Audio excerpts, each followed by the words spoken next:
सद्गुरुनाथ महाराज की जय। दिगंबरा दिगंबरा श्रीपाद वल्लभ दिगंबरा, दिगंबरा दिगंबरा श्रीपाद वल्लभ दिगंबरा। गुरुकृपा ही लहान थोरांवर सारख्याच प्रमाणात असते. ज्याच्यावर गुरुकृपा झाली त्याला दैन्य कसले, त्याला तर कळी काळाचे सुद्धा भय नाही. म्हणूनच म्हणतात, सद्गुरूकडे जाऊन त्यांना सांगू नये माझी संकटे केवढी मोठी आहेत, तर संकटांना सांगावे माझा गुरु केवढा मोठा आहे. तर संकटांनो, आता तुम्ही पळ काढा. अशा या सद्गुरुरायाची, दत्त महाराजांची आज अवतार तिथी आहे आणि त्यानिमित्ताने आपण त्यांची मानसपूजा करूयात. तर सर्वप्रथम आपल्या मनाने आपण एका सुंदर निसर्गरम्य जलाशयाच्या काठावरती जाऊयात. आता जायचंच आहे तर गाणगापूरला जाऊयात. अमरजा नदीच्या संगमतीरी एका स्वच्छ धूत आसनावर बसून शांतपणे डोळे बंद करूयात आणि मनमंदिरात दत्तराजांना अवतरित होण्यासाठी विनंती करूयात. गुरुराया, मी हीन दीन पतित आपल्या सेवेची महती जाणून आपणास शरण आलो आहे आणि पतितांचा उद्धार करणे हेच आपले ब्रीदवाक्य आहे. म्हणून मला या पतित पामराला आपल्या सेवेची संधी द्यावी ही आपणा चरणी विनंती. यासाठी आपण माझ्या मनमंदिरामध्ये अवतरित होण्याची कृपा करावी देवा. माझ्या विनंतीला गुरुरायांनी ओ दिली आणि गुरुरायांचे आगमन झाले. क्षणभर शरीर थरथरले आणि या चैतन्याच्या साक्षात अनुभूतीने धन्यता प्राप्त झाली. तीव्र ध्यानाची अवस्था साधत त्या चैतन्यास मनमंदिरामध्ये बसण्यासाठी सुवर्णाचा रत्नजडित मंचक दिला. गुरुरायाच्या स्नानाची सिद्धता केली, जेवणाची सिद्धता केली, पूजा आरतीची तयारीसुद्धा अत्यंत सुबक पद्धतीने केली. मनमंदिराचे प्रवेशद्वार केळीच्या खुंटांनी सजवले. दारी रंगीबेरंगी रांगोळी काढली. बाजूला गोठ्यात गाई वासरांना चारा घालून तृप्त केले.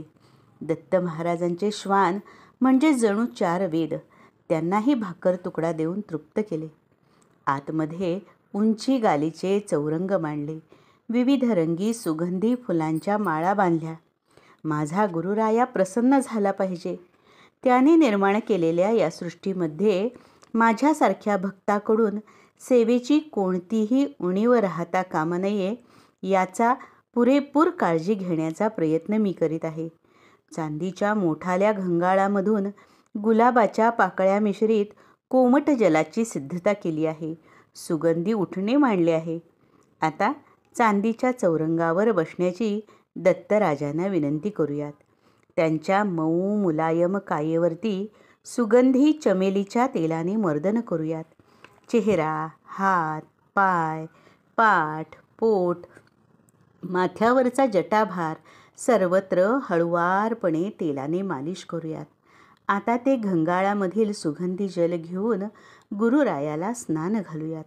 हर हर महादेव, पार्वतीपते शिव हर हर महादेव असा नामघोष करीत उठणे लावून स्नान घालूयात. आता चांदीच्या कलशातील गाईच्या धारोष्ण दुधाने गुरुरायाला स्नान घालूयात. नंतर तो पलीकडचा दह्याचा हंडा, त्यातील दही गुरुरायांच्या शरीरावर लेपन करूयात. आता त्या सोन्याच्या वाटीमधील लोणकड तूप घेऊन त्याने अंग हलकेच रगडूयात. मग मधाचे लेपन आणि आता वस्त्रगाळ पिठी साखरेने हलकेच तुपाचा तुपकटपणा कमी करून पुन्हा कोमट जलाने स्नान घालूयात. आता एका धूत वस्त्राने, मऊ व सुती असलेल्या वस्त्राने सद्गुरूंच्या तनूवरचे पाणी टिपून घेऊयात आणि त्यांना सुवर्ण मंचकी स्थानापन्न होण्याची विनंती करूयात. गुरुरायाच्या मस्तकी केशरी टिळा लावूयात. त्यांना नेसायला रेशमी पिवळा पितांबर देऊन आणि गळ्यात रेशमी मौशार उपरणे घालू. आता गुरुरायाच्या हातांना सुगंधी कस्तुरी तेल लावूयात. तसेच दोन्ही चरणकमलांना कस्तुरी लावून चरणकमलांना हळदी कुंकवाचे स्वस्तिक काढून त्यावर अक्षता लावून सुंदर सोनचाफ्याची ओंझळभर फुले त्यावर वाहूयात. धूपदीपाने ओवाळूयात. हे सर्व करीत असताना दिगंबरा दिगंबरा श्रीपादवल्लभ दिगंबरा दिगंबरा दिगंबरा श्रीपादवल्लभ दिगंबरा हा जप अंतर्मनात चालूच आहे. आता श्री दत्तराजांचा जटाभार हलकेच सावरून घेऊयात. कानी कुंडल घालूयात. भाळी त्रिपुंड लावूया. दोन्ही हातांना त्याचे पट्टे ओढूयात. गुरुरायाला सुवर्ण आदी उपचारांची कधीही गरज नव्हती. ते कायम निस्पृह राहून जगाला देतच आलेले आहेत. परंतु खास आमच्या प्रेमाखातर गुरुराया आपणास सुवर्ण कमलांचा हार आणि डोईस रत्नजडीत किरीट घालत आहे. त्याचा स्वीकार करावा. आता सुंदर सुवासिक शेवंती आणि निशिगंध व सुवर्ण चाफ्याच्या फुलांचे हार सद्गुरूस अर्पण केले. गळ्यात, दंडात आणि मनगटी रुद्राक्षांच्या माळा घातल्या. सद्गुरुरायाचं साजरं गोजरं रूप डोळा भरून साठवलं. मन तृप्त झालं. चरणी मस्तक ठेवलं आणि आरतीची सिद्धता केली. साजूक तुपात वात भिजवलेली पंचारतीची थाळी सजवली.